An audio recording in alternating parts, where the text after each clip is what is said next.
the 21-day abundance challenge. If you're new here, my name is Cindy. I'm an empath. This channel is all about helping empaths and HSPs live an empowered life, less overwhelm, less self-isolation, more community, and more creating what you want in your life. So welcome. If this sounds good to you, then consider subscribing. And if you are part of my Insight Timer community, welcome. Welcome back. So what you're watching is a replay of a live stream on an app called Insight Timer, which is a meditation app, and there are teachers there that do live streams and there are podcasts. It's like Facebook for consciousness, I guess you could call it. So there is a link in the description if you would like to come and join me here on Insight Timer, where you can leave comments and I can answer questions. And although I can do that here on YouTube as well, but this is where the community is at the moment. So you're welcome to come and join us. Link is in the description. So here we go. Thank you for being here, by the way.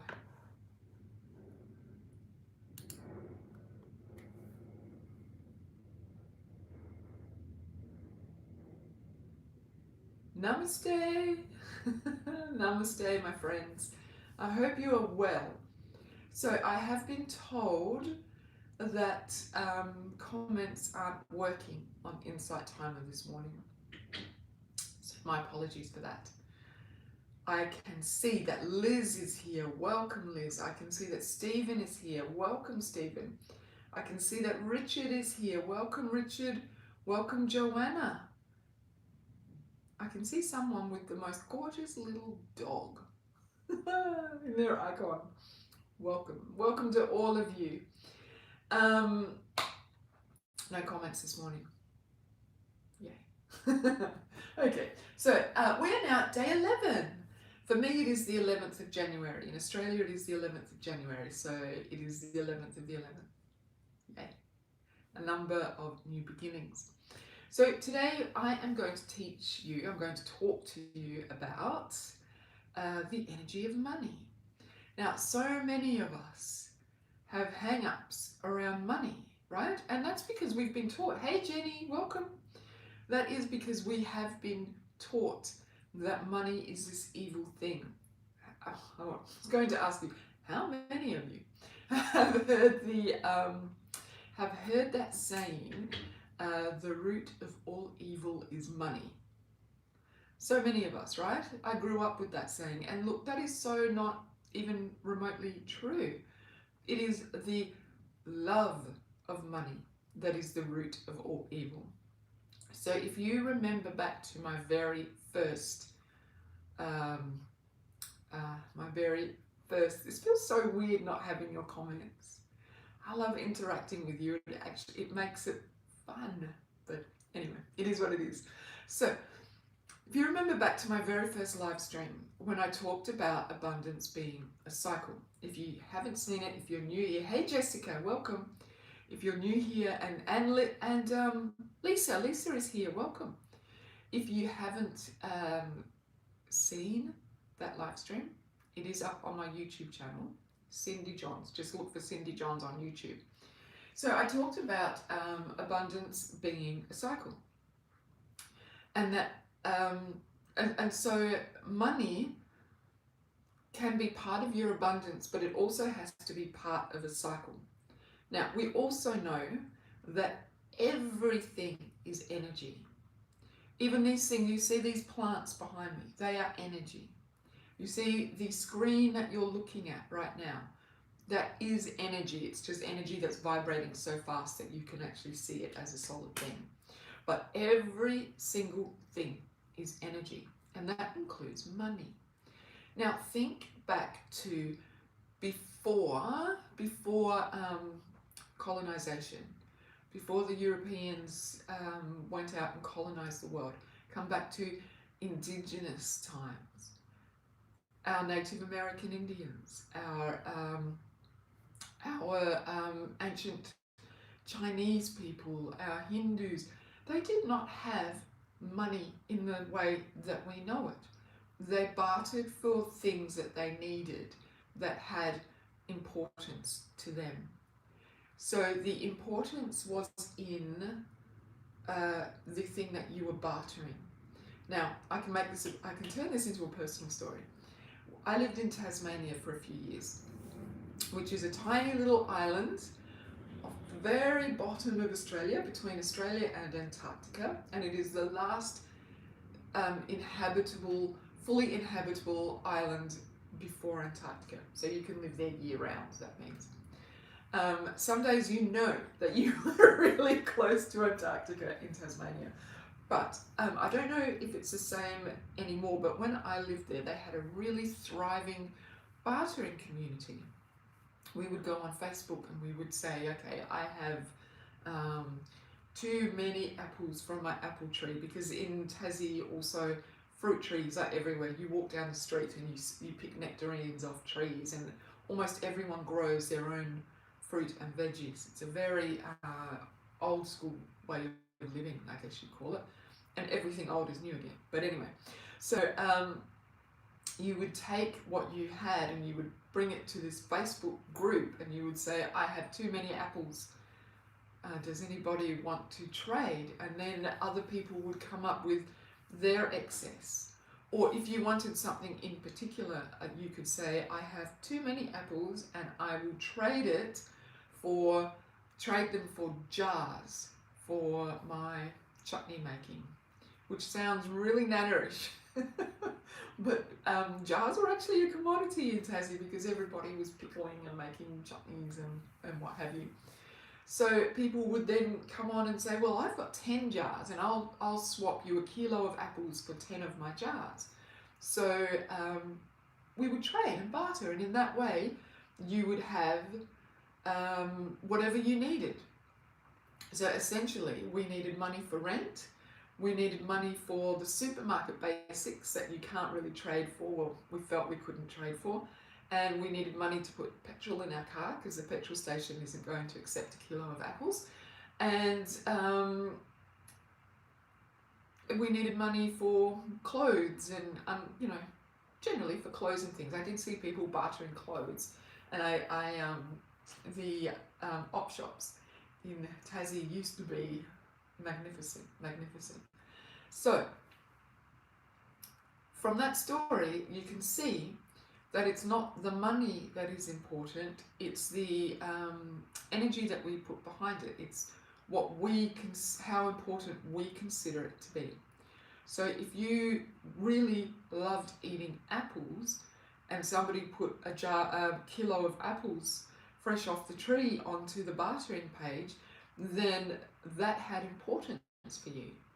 But if you weren't into apples, then that was of no value to you whatsoever. So it is the energy that you put into it. Now, because abundance is a cycle, it must keep moving. So if you are wanting money, okay, you have a sense of importance about getting money, which we all do in our modern world, because you need to put food on the table, you need to pay the rent, you need to pay the registration of your car, you need to put petrol in your car, you need to look good when you turn up for work. You can't turn up for work in rags. You need to present, right? So these are all realities of our life. So you need money. There's importance in the money. So you go out to work to earn your money, to do whatever it is to get the money. But then when you get that money, whether it is $5 an hour, whether you earn $5 an hour or whether you earn $100 an hour, what you do with it, the energy that you put into that money will make the difference between you being abundant and always having enough, or you being in lack, scarcity. So, for example, if you get paid, and then you sit there with that money and you are fearful of spending it in case you don't have enough, and you eke out every little 50 cents here and $1 there, and I can't do this and I can't do that, then you are putting the energy of lack into your earnings, into your money. You are creating a sense of there is not enough. And there is plenty. For those of us who are living in the Western world, there is plenty of money to go around, because money is a concept. Money is energy. Money is something that you can call in.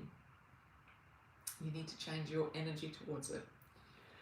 So if your money comes in and you say to yourself, okay, this week I have got this set amount of money, and then you're sensible, because we need to be sensible.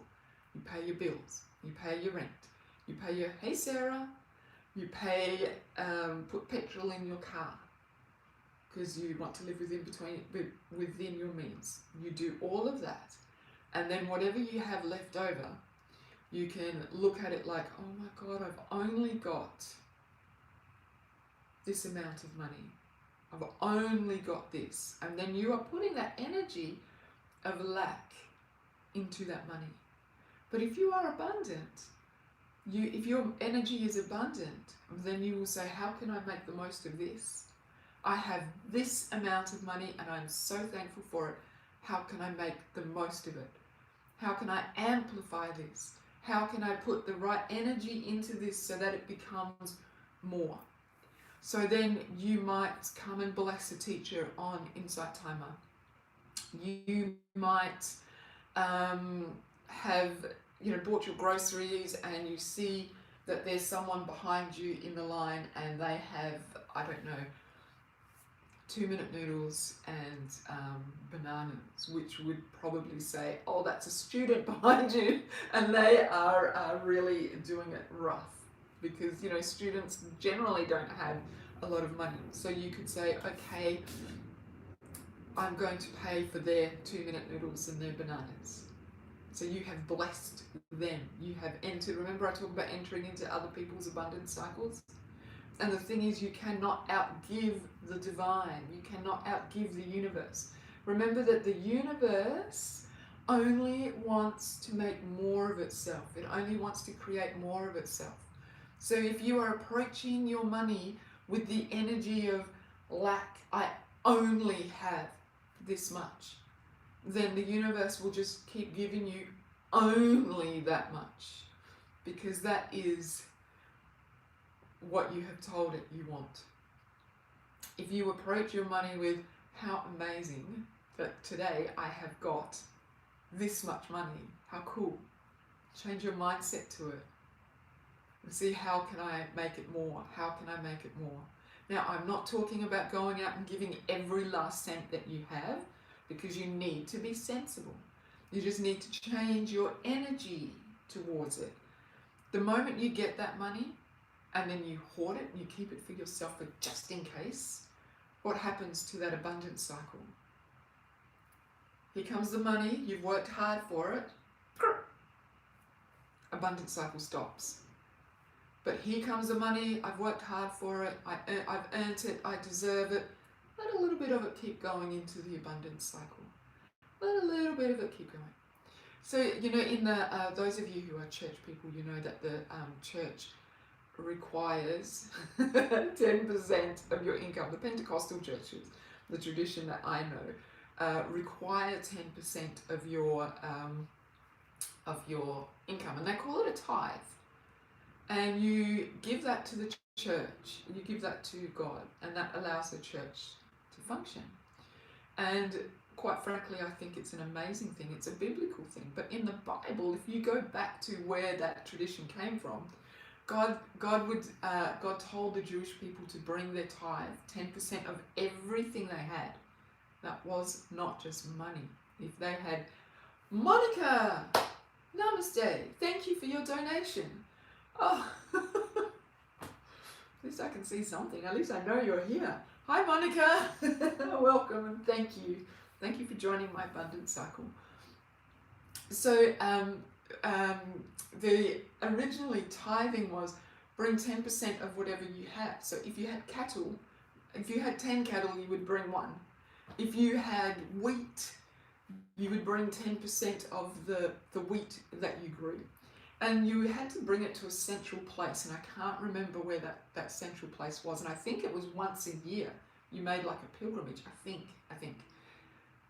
But if something happened, it says this in the Bible, if something happened on your way to give your tithe and you could not make it to that place, then you were to stop where you were and use your tithe to celebrate. Use your tithe amongst the people that were with you to have an awesome time celebrating God, right? So it wasn't this this thing about, I won't bless you unless you give me this. It was just a way to keep the abundance flowing, to keep the energy, keep you in a right state of mind towards the things that you had. Keep the energy moving around. So, money is energy, and you can choose what you want to do with it. You can choose to keep it stuck and keep that mentality of I only have this, or you can choose to keep the energy flowing. Because remember, if we think of this as, so you might give, Monica has just given me a donation, and so she has given me money, but I might give her something else in exchange. Or actually, we should go right back to the beginning. I'm here sharing, giving to you of my wisdom, of the things that I have learned about energy, abundance, and money, and how I got myself out of a really bad financial place to where I am now, where I have everything that I need and more.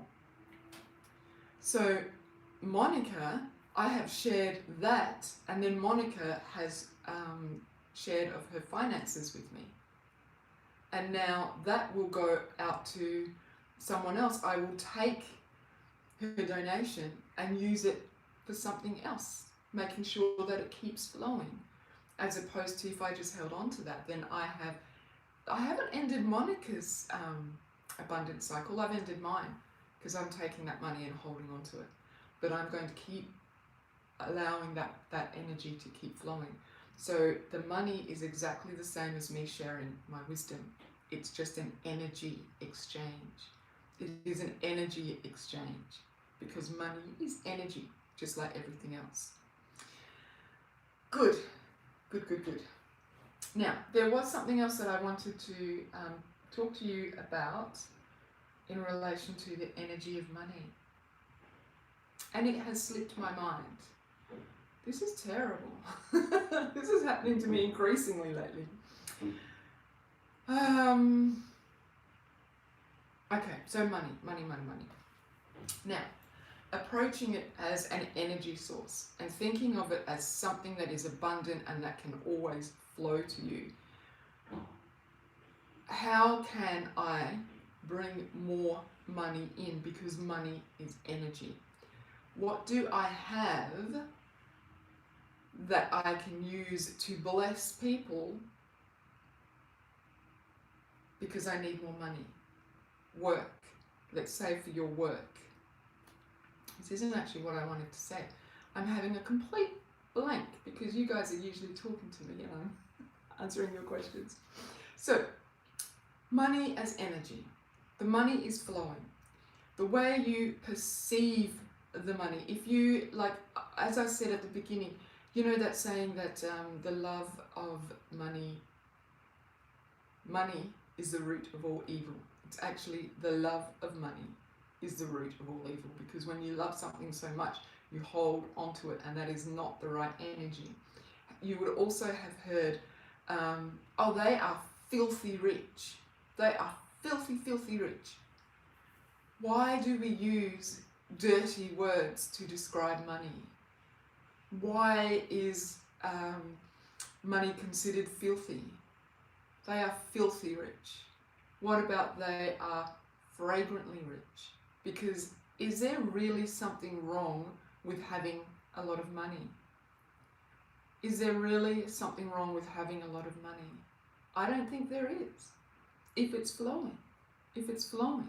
I mean, we can look at the Amazon guy, and as I explained to you in one of the other lives, Amazon grew so much because he was offering this amazing service that allowed other people to earn income as well. Here was a online site that you could sell your books, your wisdom, your knowledge, your products, eventually your products to everyone in the world. And then people like me could get an affiliate link and say, okay, this is the book that I'm reading right now, and if you purchase it using my affiliate link, I'll get a few cents as well. So I'm sharing my knowledge about good books that you should read, and then you are purchasing it from Amazon, but because I have read it and shared my knowledge, I also get a little bit of money. Do you see? That is a beautiful abundance cycle. So Jeff Bezos, he deserves to be a wealthy man because he has done a great service to our humanity, to us. You can learn anything about anything you want to on Amazon, because anyone can write a book and put it on Amazon. And books that previously were out of, that I couldn't get here in Australia, I can now get books and all sorts of things. So it's actually a service to humanity. Unfortunately, somewhere along the line, the love of money entered into that cycle, and it's not as, it's more about him taking than it is about everybody else receiving. However, when we look at money as a dirty, filthy thing, then, and we don't want dirty, filthy things, do we? We don't want dirtiness in our life. We want good things. So we start perceiving money as something that is wicked and that is evil and that is filthy, then we are blocking that channel, because we are also telling the universe, God, the divine, that we only want good things. Money isn't good. Money is not a good thing. That person is filthy rich because they have money. And then we block that energy, and then we also start believing that first of all, it's wrong to have money. And then we also start believing that if we have money, then we are also wrong. That we are not good people if we have money.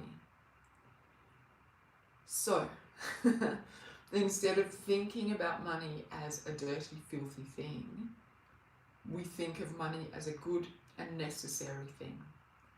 It is a good and necessary thing. It is not the essential and be-all things, because do you remember when Greece was going through their financial hardship? What you didn't hear about on the news was that the Greek people started their own money. They started their own system of bartering, their own system of money within themselves, which helped them survive. While their governments were working out their austerity measures and all the rest of it. I don't know about the politics of it, but I do know that the Greek people found their own way to circulate their own currency amongst them so that they could all survive. They came together as a community because Greeks, they are actually the designers of our current modern civilization. So they created their own currencies to keep each other supported and alive. So money is the energy. It's not the be-all and end-all, but it is what we need to survive. So if we stop putting these connotations of money being wicked and money being evil and money being filthy, and start looking at it as the thing that it is, an energy source which allows us to do other things, then we will begin to see the flow, the natural flow of more energy. And if we approach energy as what can I give, as opposed to what can I get, how much money can I get, then it's also going to flow so much more, so much more. When you go to work, regardless of what sort of work you do, if you are abundant and cheerful in your work, if you show up and give of your heart through your work, then you will find more money should start flowing to you. If it doesn't, if that is absolutely not going to happen, then what else can you give on the side and ask money for? It's not evil to ask for money for your services. You know, in this spiritual realm, people often say that you shouldn't charge for yoga and you shouldn't charge for Reiki and you shouldn't charge for meditation because they are spiritual things. But if you are really good at channeling Reiki, if that is your special skill set, if you have a lot of spiritual wisdom to share because you've studied and learnt and dedicated your life to it, then should you go hungry for that? Should you go hungry when you have wisdom to share? Why can't you share spiritual wisdom and ask for money? Why can't you share Reiki, that is healing energy, that helps people get out of pain or helps people get out of emotional distress, and ask for money? So is there anything that you can give in an energetic cycle for money and not be worried about it, not be ashamed about it, not be using language like filthy money? Changing your energy and your mindset towards money and seeing it as this, just putting the value of it exactly the same as you would, I need this kilo of apples. I need this much money so that I can do this. When we write, that reminds me of what I wanted to say. I knew I'd get there. When we write our financial goals, right? And I'm hoping that you're all doing that. I'm hoping that you are getting specific about how much money you want to bring into your life. When you get specific, those of you who are starting businesses, do you have a business income goal? When you are specific about how much money you want, excuse me, when you are specific about that, why? There needs to be a why. So I want to earn, I don't know, let's pick a number, $60,000. Why do I want to earn that $60,000? What is that money going to bring me? So it's not just an arbitrary thing that we begin to sweat on and worship on and be, the money is the be all and end all. It is what we're going to do with the money, what that money will facilitate, the cycle that money will allow to happen. So you may want $60,000 because you want to contribute to the mortgage, you want to live in a nice house, and you want to send your child maybe to the best school that you possibly can. There's a particular school that caters to your child's talents and needs, and you want to have enough money so that you can go on a holiday regularly, so that the family gets time to bond, you and your partner get time away from life to bond. Or you want to support a charity. There's a charity that's on your heart, and so apart from all of your living needs, you also want a certain amount of money that you can use to support them. So this is the amount that I want. No shame about the amount of money that you want. What this money will do, why I want it. I want it to do this, this, this, this, and this. And then you can go a step further because this is the energy that I want to create in my life. This is the abundance cycle that I want to enter into. When I have these things, I'm able to create this thing. So the money facilitates this, which then does this, and then the good that filters, so it's clear in your mind. And then you can change all of those niggly thoughts that come from about money, that we've been taught about money. So I've told you before, my parents, being of a particular generation, they wanted to educate their daughter just enough so that she could marry well. And for them, marrying well, the epitome of marrying well was to marry a doctor. And then I would be very well cared for in a lovely home that I got to clean. I would have a nice home to take care of. That was what my parents felt would be the best thing for me. And so they taught me how to be that sort of woman, but they didn't give me any education on money. In fact, I can remember my father saying things like, rich people are evil. It's horrible to be rich. And yet he wanted me to marry a wealthy man. But anyway,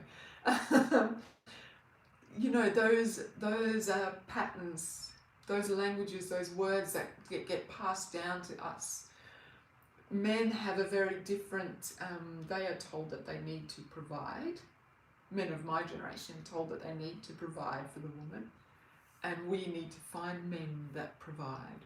So, you know, we learn these things that we need to break out of. What was the story that your parents told you about money? And is it actually true? What is the story that you are going to tell yourself about money? What is this new paradigm that you are going to give yourself about money? How can you look at what you have now, stop thinking of it as being not enough, start looking at it in a way of, this is amazing, look what I have, what can I do with it to make it more? And then also, and remember that giving is always a channel to abundance. And then also, what can I give that allows me to step into a money cycle, if that is what you want, if you are looking for a different money cycle. And don't be ashamed about money. Change those words that you use. We spoke about words. Don't say that money is the root of all evil. It's not. Don't say that people are filthy rich. Don't look at rich people and be like, oh, well, it's all right for them. Bless them. Bless them. My millionaire friend always said to me, when you see someone who has what it is that you have, whether that is money or a career or a business or a relationship or joy in their heart that you want, that you may not have at the moment, he said to me, when you see someone who has what you want, you bless them. You wish them more of that. Because the moment you look at them and go, oh, well, it's all right for them in their $100,000 Tesla, which is my dream car, by the way. I really want a white, sleek Tesla. So instead of shutting off the abundance by looking at them and going, what did they do to get that? Instead of that anger towards them, bless them, because then you are entering into that abundant cycle. You are sending good vibes, you're sending good energy towards them. You are stepping into the abundant cycle. Now, I remember that every time I see one of those sexy white Teslas, I say, oh, bless you for having such good taste and putting your money into something that is good for our environment. And then, one day that's going to be me. That's what I'm believing for. Awesome. So, and in that way too, you also open up the channels to receive what it is you want.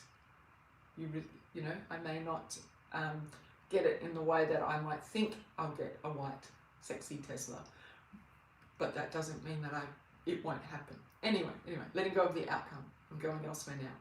That is my 30 minutes, 33 minutes and 30 seconds, all the threes. Thank you so much for joining me. I'm so sorry that we didn't get to chat. Maybe tomorrow. Maybe tomorrow we'll be able to chat and you'll be able to tell me if anything resonated with you on this talk about money today. So, thank you for being here.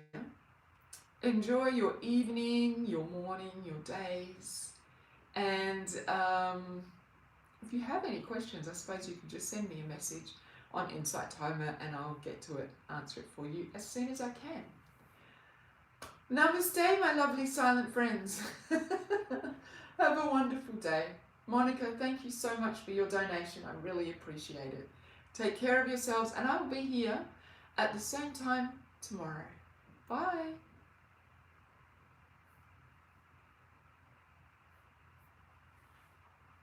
Namaste, YouTube.